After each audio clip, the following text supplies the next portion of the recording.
बालामाखायाव जेब्ला आङो 3-4 बोसोरसो बयस जायोमोन माने प्रफेसनेल किलारफोरनि फिसौफोरखौ नामा जेन लिगेलाबो हमनो हानाथ' कमप्लिट ट्रेनिं 5 बोसोर 6 बोसोरनि तलाव जों इनि सायाव थांबाथ' माने बया खामानिखौ दिखायनाय जायोना बुस्थुआ लिगेलाव जेन भबिष्यतआव हमनो हानाथो होननानै प्रब्लेमखौ आरो गिदिर प्रब्लेम जानायफ्रा जाबा उग्रखौ हमना ला दा होमबासो बुजिगोन बिसोरो जुदि थैजोबोबा उननिफ्राबो लाखिनो खम ना जेन इदि नुहोयो दानि बुस्थुआ समाधान जाथारनांगौ प्रब्लेमा इदि खना खननाया जाथ'वाखै बेखौ ओमफ्राय मा जाखो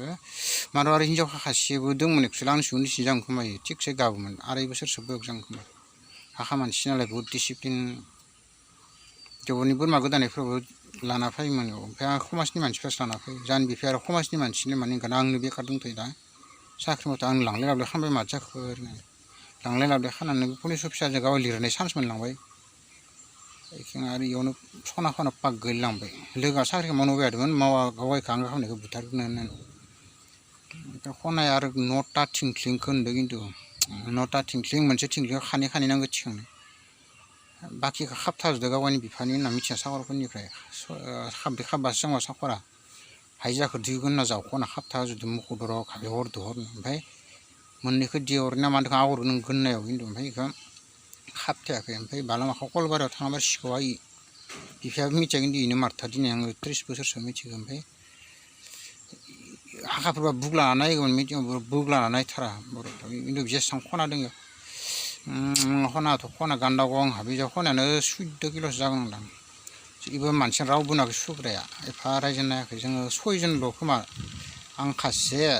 मथामथि 4 बोसोरसो बयसनि 3-4 बेनिफ्राय आंखौ इसानिनो थेफालिना खासेया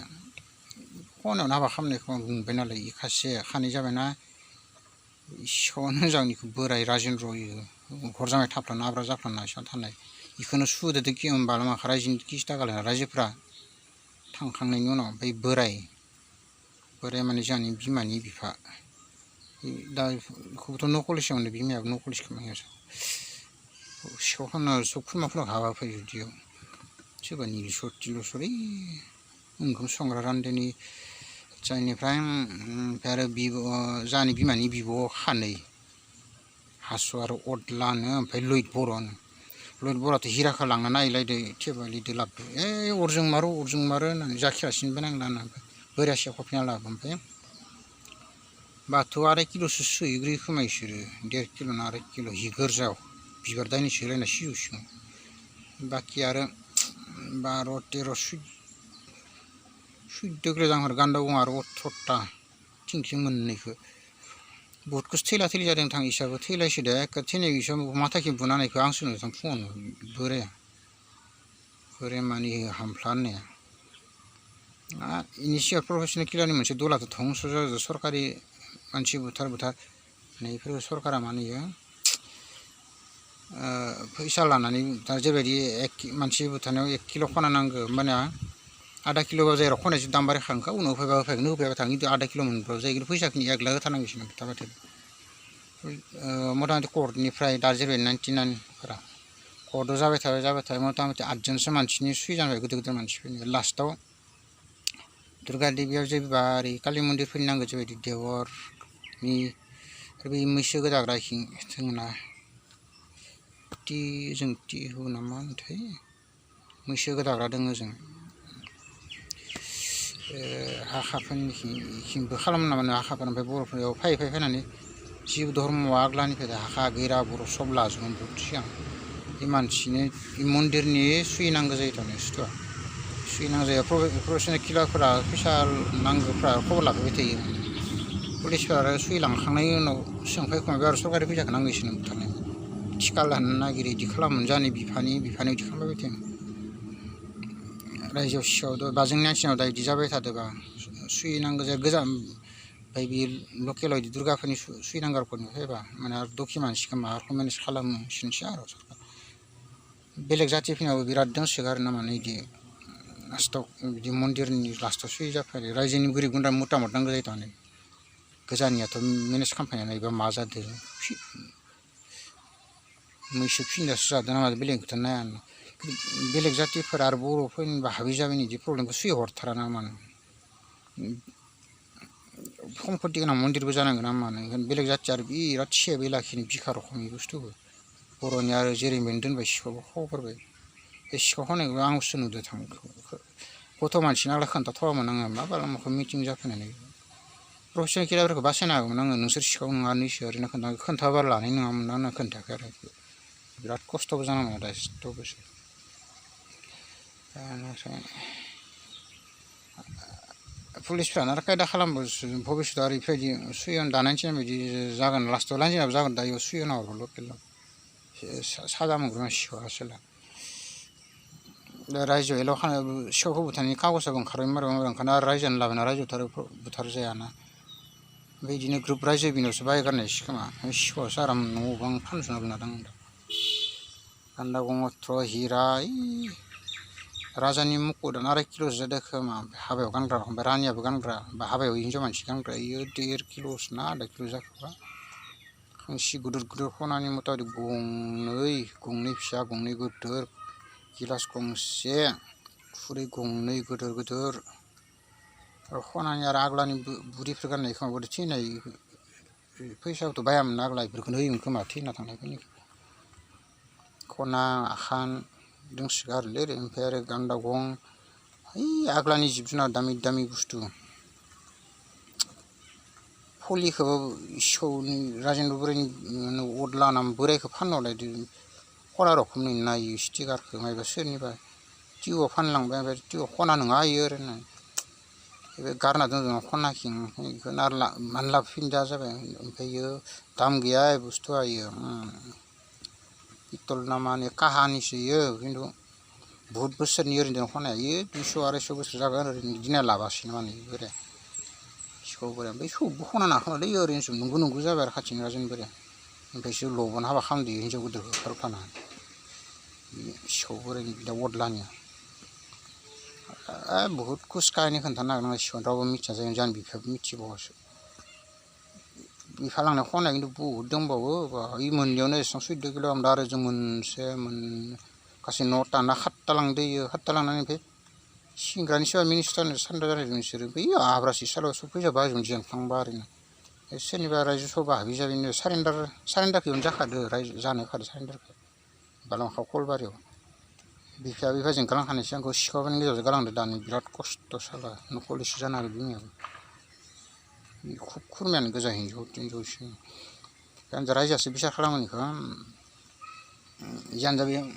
बालामाखा कलबारिनि मिथिहरनाय खादों 99 जांखा इडुकेसन प्रब्लेमसो जागोन इयो साहा बुटनि गाज्रि मिनिस्टार रबि किं मोनसे मन्दिरनि इयो जाबाय जबनि 40 बोसोरसो नांगोन खोमा खनांनो जानि बिबैया बिफानिया दै थिगसे गाबलाबायसिगोन मालायनिया फिसा जानाया गोदोर जाख'थ'नो ओमफ्राय साख्रिबो मोनलायनो जाना साख्रिबो मोनबावला एसेबां बोसोर गाबलाबायसिगोन दुखुजों जियानो जा इयाव फैनाय गोदो मानसिनि फैनाया बालामाखा कलबारि इयावनो सब लाखिखाजोबदो खिन्थु सिखाव गोमानाय जानांगोन आब्रा गामिबाबो इयावनो बाहायलाङो सब फाथिखाजोबदो इयाव आंखौ दाय हर खालामनानै आरो सिगाङाव एकदम मा रायजोआ नुखाजोबदों दा इयाव ओमफ्राय इयाव सब गालांखाजोबदो उग्रपन्थि सिस्टेम बानायरखम बिदिनो सुबानि गामिफोरखौ माबा दाबथामनि माबा नियम खालामना गालांजोबदो सिखावखौ दरा मोनगोन बिदिनो साख्रिनि प्रब्लेम जाहैगोन माबा जाहैगोन होफैफिनदोंमोन जानि बिफाया बेखौ उनाव लायाखै रावबो उनावसो नांगोन ओरैनो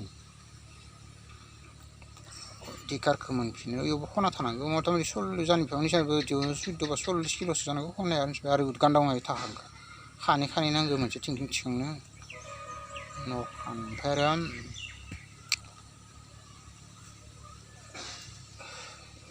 हाग्रामा टाक्लियाथ' आरो मारै आग्लानि बे दा सान्दा जानाय उग्रफोरखौलाय मारै मेनेज खालामसै जाय उग्र जानायाथ' आरो न'खरनि माबा मोनसे नीति नियम बयामोन ना गावनि गोसोनि मथे सानना नांलाय खमलाय जानासो मोनसे आंनि मथे जानांगौमोन जानासो नांलायनानै थांनाय ना मोनसे समादान खालामग'नो हायि नोंगो खायसे थांनानै थादो इयो साख्रि होनानै मफुस्लिना दोनफ्लानानै रायजोआसो समादान खालामनांगोन बेखौ साख्रि होनानै लुबैनायफोरखौ गांगानायखौ माने दमन खालामना दोननानै मालाय मोनसे गाज्रि सोरबा मानसिफोरनिफ्रायसो जालांनाय बयखानो थांग'जोब्बा आरो सोरनाव मा होनो साख्रि होनो सोरबा बेफार मावनांगोन बिदिनो दाजाफाय मारदो yang ग्रहनि मथे हमदो ग्रह मा होनदो दिउरिफ्रा मना गोलाव गोलाव फिथिग्र आला आदा बयखौबो इफोरबायदि मिटिंफोराव लाबोनानै बयखियालफोरखौसो फायमोन खोमा 50-60 बोसोर जानाया हाथायाव गजोबलायलांनाय इसोर आरो गोरों गोरोङासो फायखायोमोन आग्लानिया मा होनखोथाय र' दिउरि घरिनि उल्टा 40 बार घरिनि उल्टा दिखिं गिदिंनांगोन होनबाय फिर आरो इखिं घरिखिं गिदिंनांगोन होनदो आरो बुस्थुआ ओमफ्राय गिदिङोबा प्रथम बुधखौसो जों समादान खालामग्रोगोन आरो बुध ग्रहनिखौ बुध ग्रह इडुकेसन मन्दिराबो सा सानजा खनाखि जादों बर'आबो सा सानजा खनाखिनो जादों आइ कामाख्या नों मा खालामखो ओरैबो होनना बुंसोदो बेनिफ्राय साख्रिआवलाफोरखौसो अलबारिबालांखौ हमै लाना सुयो फैजोदो कत गोरों गोरों मानसि दङ बालां हर खेथियाव इखौ लाथाराखै इसिनिखौसो लाजोबो साख्रिनिसो प्रब्लेम जागोन बे इडुकेसनानो जाखागोन इफोर लिरनायखौ जेलाव नामा दोनो मोजाङै लिर होनसोदो इखौ आरो खनसे दोनैबा जेलनिफ्राय मोनफिना खहसै होननानै हाजार गोदोर मानसिबाबो मिनिस्टार हाबैजायोबाबो मोना नामावल' मिनिस्टार सिं सिं बयाबा मावनो लागा जायो इसोरबो ओरैनो बुंसिगोन आरो मानासाव थांथारनांगोन नामा सुयैनोबो थाबायनासो थांनांगोन नामा जानिफ्राय मिनिसिगारोमोन सायावल' सिङाव इसेबां बया मावनो होननानै मिनथाव सलिनो बिसोरबो ओरैनो जानिफ्राय मोना फिसा साख्रि मावना जानो गाहामलै जानिफ्राय मिनिस्टार जाहैजोंसो जानांगोन ना जेरै मोजां गाज्रि मावनांगोन हाखाफ्राबो मावो इसोर मानो मावाखै मोजांखौ मावखाया हाखाफ्रा मोजांनि थाखाय गाज्रि मावनाय हाखाफ्रा मोजां खामानिखौ मावो हाखाफ्रा जानिफ्राय नांथारालै इदिबा मिनिस्टारबा मा सायाव लेम मोजां ज' सिङाव बोरै थाबाय होजालायनाय माबानाय मानासनिफ्राय नामा निजा गारि लाना थाङो नामा सरकारि रुल खालाम जेनेबा ओमफ्राय बालाय माखौ फैयोबा बुधनिखौ खालामग्रोगोन जोङो इडुकेसनखौ समादान खालामनांगोन ओमफ्य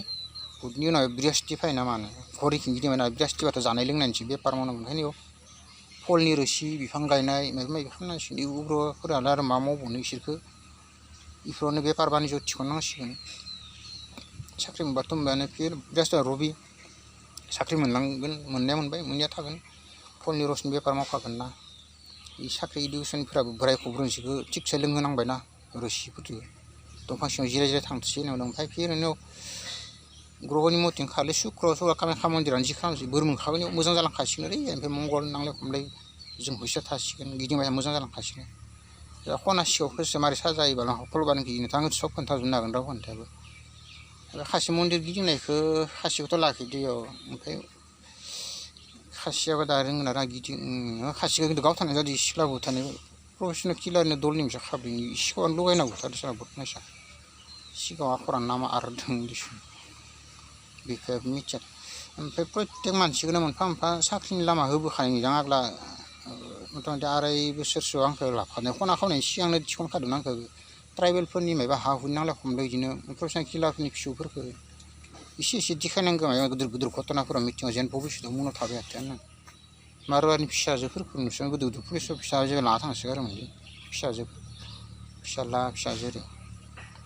गोदोराव फिसाफोर जाथो ओरै होननानै आरो बर'नि नालाय खस्थ'बो जानानै थांनांदों आं मोनाव दं आरो दायो खमरानो जाबानो जाबाय ओमफ्राय सिखा थाजा मोनथारनांगौ एसेबां रानना लाजोबदों खोमायाव ओमफ्राय जेराव आं दियाव नोंमारथारगौसो साला ओमफ्राय मोनसे फैसानि खामायनाय लामाबो लांखायो जिखुनु उग्रखौनो सरकारि साख्रि हाबनो मोनथ'वा ना मानो बेनिफ्राय मोनाबा सोरखौबा LIC जाना थाखाय हाखाफ्राथ' सैथानखा सोरबा साइकेल मेकार जाना थायो सोरबा मेकार सोरबा न' बानायग्रा बर'फोराबो आरो निबा माखौ फैनानै फैसानिखौ लामा आरजिनो लामाखौ गालांखायो जुरि जानायफोरखौबो होलांखायो फैसाखौ मा खालामना जागोन होननानै जासिगोन आरो बोराइ बाथौआनो होगोन देहा मावना जानांसिगोन बिदिनो फैसा फैबाय थागोन आरो माबा मोनसे जानायनि आइडिया होननानै जुरिनानै खालामनायखांसो बेखौ उग्र जादों बे सेरा ओमफ्राय फैसा आरजिनो लामा होलांखायो मोनसे आरो जिबिकाखौ ओमफ्राय बिदिनो थिग बिदिनो नेक्स्ट उग्रनि दा ENDPखौनो जा नेसनेल दानो मोनाला आर्मिफोरखौल' थाख्लाब सिखायना दरमा मोननाय रं फायना लायो बिसोराव बेसेबां खस्थ' बेखौनो हाग्रामाया आरो खस्थ'जों दरमा मोननायखायनो बयाकाव थांबाय थायोना आग्लानि बोराय बुरैया लिरना हरबाय खोमा